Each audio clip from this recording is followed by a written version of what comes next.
జమ్మూ కాశ్మీర్ లో నిన్న జరిగిన ఘటన చాలా బాధాకరం. ఎందుకంటే మన ఇండియన్ ఆర్మీ పైన ఎప్పుడు టెర్రరిజం దాడి చేయడానికి ప్రయత్నం చేస్తుండే. ఈసారి కొత్తగా ఏం చేశారంటే టూరిజంకి వెళ్ళినటువంటి మన హిందువులని, కామన్ మ్యాన్లని నువ్వు హిందువా ముస్లిమా అని అడిగి మరి వాళ్ళ ఐడి కార్డు చెక్ చేపించి మరి వాళ్ళని ఎన్కౌంటర్ చేసి అక్కడ చంపారు.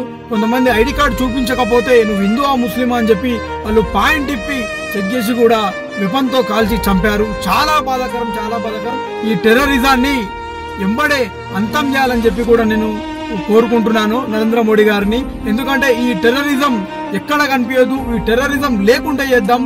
కవర్ కప్పి ఉంది కదా, అవన్నీ మన ఇండియన్స్, మన ఒక కామన్ మ్యాన్ టూరిజంకి వెళ్ళినటువంటి వాళ్ళ బాడీస్ అవన్నీ కవర్ కప్పింది.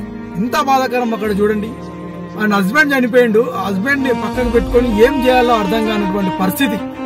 చిన్న బాబు, వాళ్ళ మమ్మీ వాళ్ళ డాడీ ఇద్దరు చనిపోయారు. ఏడుస్తున్నాడు, నాకు మమ్మీ కావాలి, నాకు డాడీ కావాలంటున్నాడు.